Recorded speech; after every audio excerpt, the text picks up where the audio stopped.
السلام عليكم ورحمة الله وبركاته. إن الحمد لله نحمده ونستعينه ونستغفره ونعوذ بالله من شرور أنفسنا ومن سيئات أعمالنا. من يهده الله فلا مضل له ومن يضلل فلا هادي له. أشهد أن لا إله إلا الله وحده لا شريك له وأشهد أن محمدا عبده ورسوله وبعد. فإن خير الكلام كلام الله وخير الهدي هدي محمد صلى الله عليه وآله وسلم وشر الأمور محدثاتها فإن كل محدثة بدعة وكل بدعة ضلالة وكل ضلالة في النار. Ayuhal ikhwah, di sini dengan tenang kita melaksanakan sholat, qiyamul lail, saum, baca Al-Quran dan seterusnya. Tapi tidak dengan surat-surat kita di Palestina. Untuk sholat saja, untuk ibadah saja dijaga oleh tentara Yahudi yang begitu biadab. Bukan Israel. Jangan sebut mereka Israel. Mereka senang, mereka girang disebut sebagai Israel. Mereka menipu kaum muslimin dengan menamakan dirinya Israel. Israel laki-laki soleh. Israel adalah ayahnya Nabi Yusuf, anaknya Nabi Ishak, cucunya Nabi Ibrahim alaihi wassalatu wassalam. Nama lain beliau adalah Nabi Yakub. Terlalu suci nama Israel untuk mereka. Al-Quran menjadi saksi. Al-Quran menjadi saksi bahwa ayah Nabi Yusuf adalah Israel. Kullu tu'ami kana hillan li bani Israel illa ma harrama Israel. Seluruh makanan dulunya halal untuk Bani Israel kecuali yang diharamkan oleh Nabi Israel sendiri. Israel Nabi mulia, mana ada Nabi yang tidak mulia? Kaum muslimin tertipu.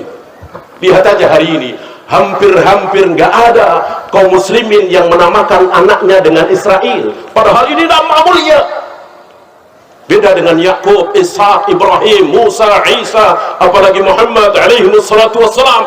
Nama-nama ini dipakai oleh kaum muslimin. Adapun Israel tidak. Padahal ini nama laki-laki mulia. Bukan sehari dua hari, bukan setahun dua tahun, saudara-saudara kita kaum muslimin diintimidasi, dicecar, dicaci, diserang oleh Yahudi. Bahkan dari 1967 antum ingat terkenal dengan perang 6 hari, dikeroyok setidaknya oleh 3 negara besar, Mesir, Yordan, Syria, tetap bertengger. Padahal jumlah Yahudi ini sedikit sekali, kaum muslimin luar biasa. Puluhan tahun kaum muslimin tidak bisa mengalahkan mereka. Padahal Rasul dan para sahabat nggak sampai 7 tahun habis mereka.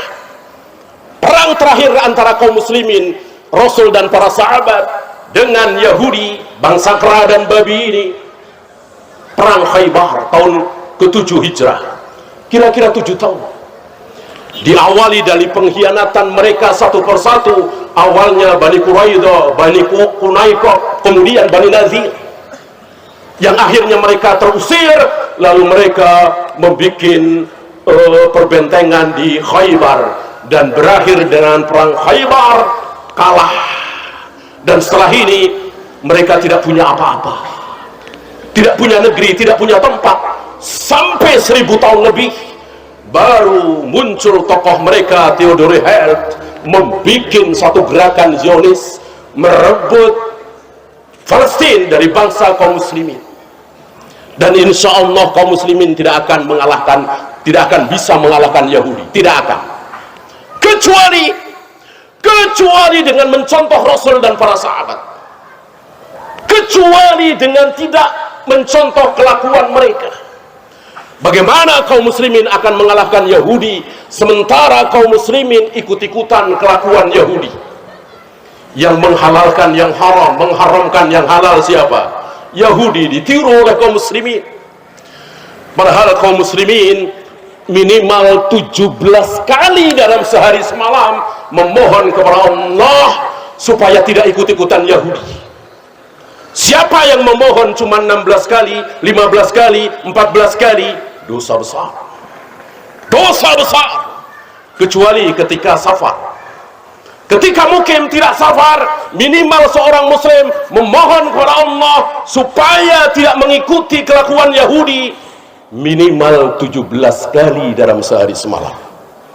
Apa? Ihdinas siratal mustaqim. Tunjukkanlah kepada kami ya Allah jalan yang lurus.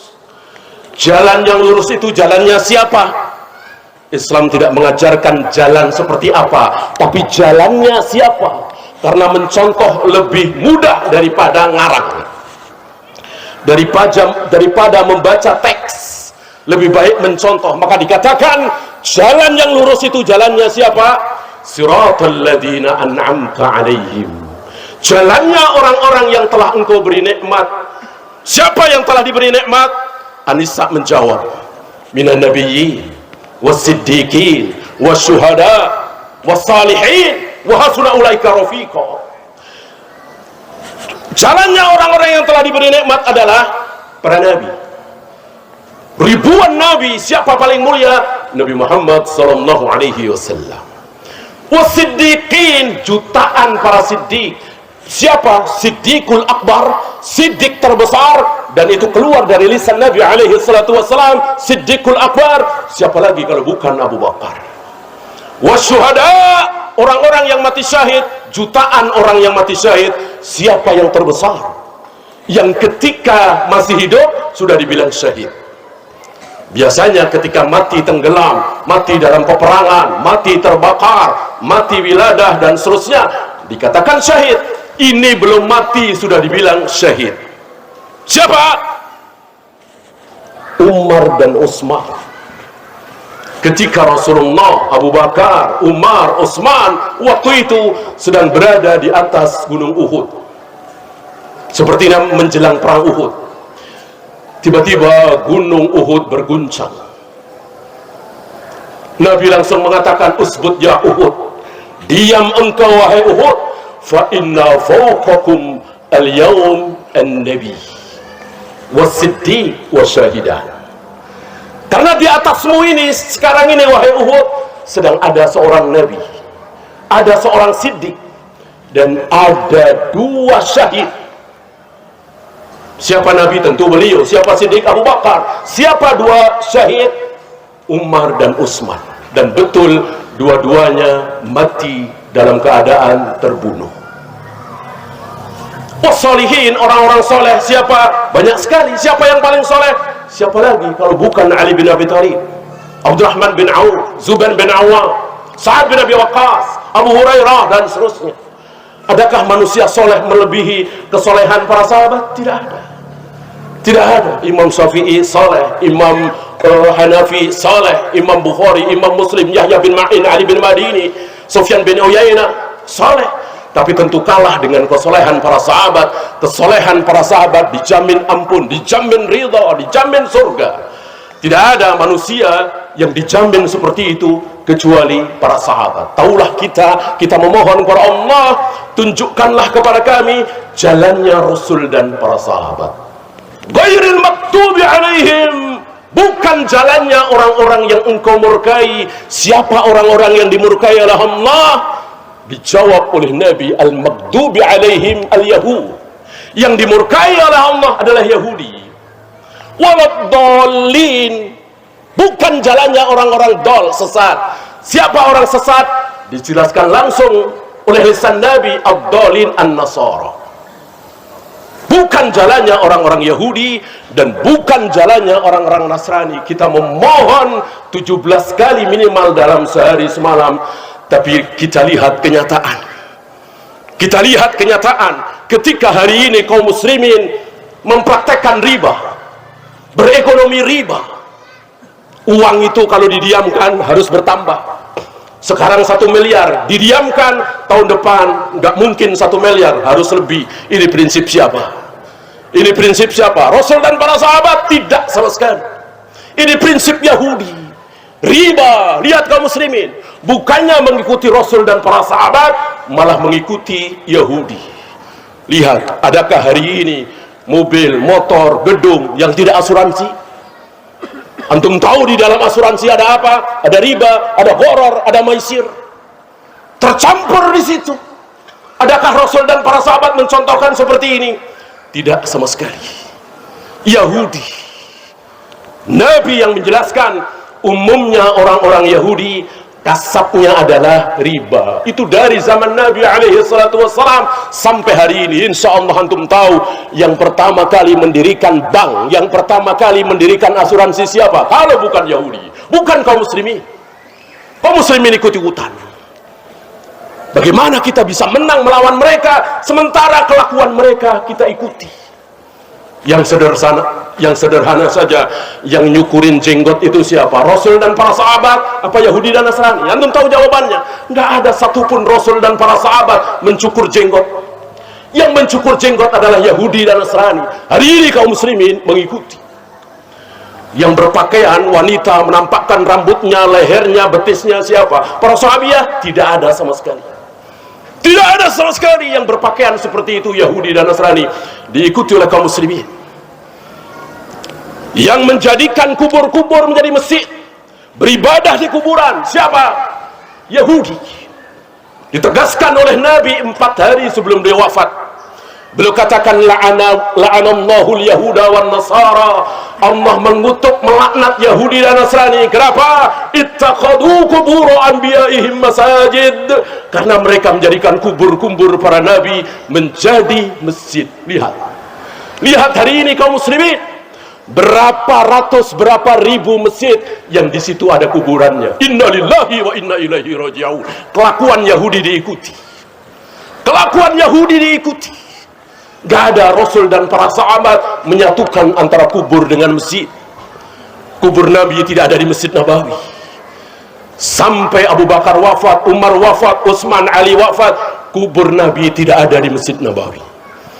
100 atau 111 tahun setelah itu baru masuk. Artinya Rasul dan para sahabat tidak pernah mengajarkan, tidak pernah mencontohkan menjadikan masjid sebagai kuburan, menjadikan kuburan sebagai masjid. Lihat hari ini kaum muslimin, begitu bangganya, begitu berharapnya ketika berada di atas kuburan. Ketika berada di atas kuburan, sholat di masjid biasa, sholat di atas kuburan wali menangis. Innalillahi wa inna ilaihi raji'un. Kalau kuburan wali mengandung berkah, kuburan orang soleh ada sesuatu, tentu Nabi akan nyari-nyari mana kuburan Nabi Ibrahim, mana kuburan Nabi Musa, mana kuburan Nabi Harun, Nabi Yahya. 124.000 Nabi, tentu makamnya luar biasa. Gak ada satupun yang dikasih tahu oleh Allah lewat lisan Nabi alaihi salatu wassalam. Kubur Nabi Ibrahim di sini, kubur Nabi Ismail di sini, kubur Nabi Sulaiman di sini, kubur Nabi Musa di sini. Kunjungi rame-rame, cari berkah di situ. Gak ada. Gak ada sama sekali. Bagaimana hari ini cuman kiai, cuman orang saleh, tentu jauh di bawah derajat para nabi, para rasul. Dikunjungi beramai-ramai dengan mengeluarkan biaya jutaan, dengan nginep, dengan safar. Padahal Nabi tidak pernah mengajarkan seperti itu. Ini rupanya yang menghalangi kaum muslimin bisa memenangkan Yahudi, karena kelakuan Yahudi, manhaj Yahudi ditiru oleh kaum muslimin. Siapa yang merubah-rubah ucapan, merubah-rubah wahyu? Yahudi. Rasul dan para sahabat tidak pernah merubah-rubah ayat. Ar-Rahmanu 'alal 'arsy istawa, diimani apa adanya bahwa Allah betul-betul bersemayam di atas arsy.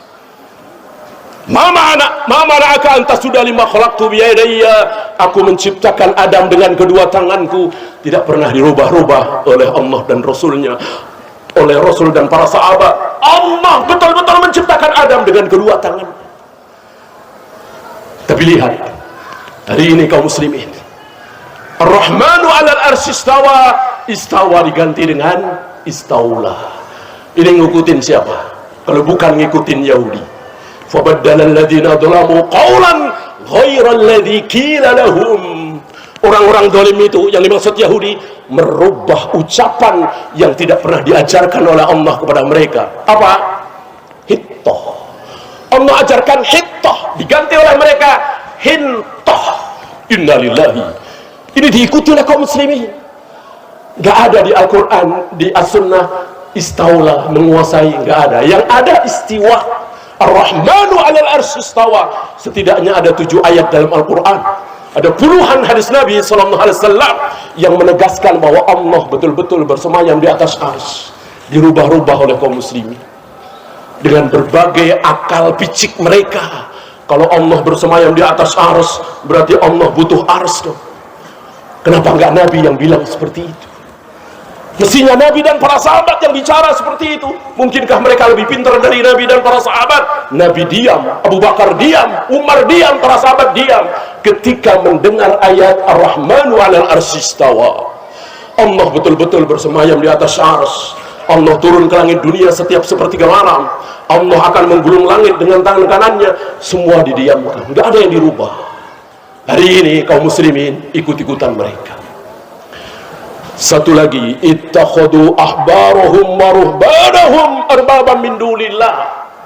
Siapa yang menjadikan ulama-ulama, kiai-kiai, tokoh masyarakat menjadi Tuhan? Siapa? Yahudi. Yahudi menjadikan tokoh-tokoh mereka arbaban min dunillah. Ayat ini awalnya diprotes oleh seorang Adi bin Hatim, mantan ahlul kitab, dengan mengatakan, ya Rasul, kami tidak pernah rukuk sujud di hadapan para pendeta, para pastor. Nggak pernah. Kami nggak pernah menyembah para pendeta, para pastor. Kenapa Al-Quran mengatakan ahlul kitab menyembah pendeta dan pastor? Nabi mengatakan, apakah mereka menghalalkan yang haram? Iya. Dijawab dengan jujur oleh Adi bin Hatim, iya. Kalian ikut menghalalkan? Iya. Apakah mereka mengharamkan yang halal? Seperti nikah kan halal, diharamkan oleh sebagian mereka. Untuk jadi orang suci haram nikah. Iya betul. Kalian ikut mengharamkan? Iya. Tilka ibadatukum. Itu yang dimaksud oleh Allah, bahwa kalian menyembah para pendeta, para pastor. Sekarang lihat saudara-saudara kita. Lihat saudara-saudara kita. Ketika seorang tokoh mengatakan semua agama benar, semua agama bisa masuk surga, ikut. Ikut. Bunga bank tidak riba, bunga bank itu halal, ikut. Lihat. Ini mirip siapa? Mirip Yahudi. Jadi seolah pedoman mereka adalah tokoh. Bandingkan dengan Ibnu Abbas, bandingkan dengan Ibnu Mas'ud. Sekali Abu Bakar dan Umar ditolak. Kalau menyelisihi Nabi SAW, apa? Haji tamattu. Antum tahu Abu Bakar dan Umar, salah satu ketergelinciran kesalahan Abu Bakar dan Umar mengatakan haji tamattu tidak ada. Ini ditentang oleh Ibnu Abbas. Abu Bakar dan Umar sudah wafat ya. Ditentang oleh Ibnu Abbas, ditentang oleh Ibnu Mas'ud. Kenapa? Karena salah. Karena para sahabat tidak pernah menjadikan Abu Bakar dan Umar Tuhan selain Allah. Tidak berhak Abu Bakar dan Umar menghalalkan yang haram, mengharamkan yang halal. Maka walaupun keluar dari manusia termulia setelah para nabi dan rasul, Abu Bakar dan Umar, khairun nas ba'da nabiyihim, Abu Bakar summa Umar, sebaik-baik, semulia-mulia manusia setelah para nabi dan rasul adalah Abu Bakar, kemudian Umar, kemudian Utsman. Ditolak pendapatnya. Kenapa? Karena bertentangan dengan Al-Quran dan Sunnah. Nabi yang mengatakan silahkan kalian berhaji tamattu bagi kalian yang tidak membawa hewan kurban hadyu. Inilah para sahabat, tidak pernah bergeming terhadap Al-Quran dan Sunnah, digigit dengan gigi geraham, walaupun beda dengan guru mereka, syekh mereka, tokoh mereka. Ini beda dengan kaum muslimin hari ini. Al-Quran ditinggalkan, hadis ditinggalkan, demi apa? Demi tokoh, demi tokoh. Aqulu qawli hadza astaghfirullah li wa lakum sallallahu ala Muhammadin sallallahu alaihi wasallam. Wa akhiru da'wana alhamdulillahi rabbil alamin. Assalamualaikum warahmatullahi wabarakatuh.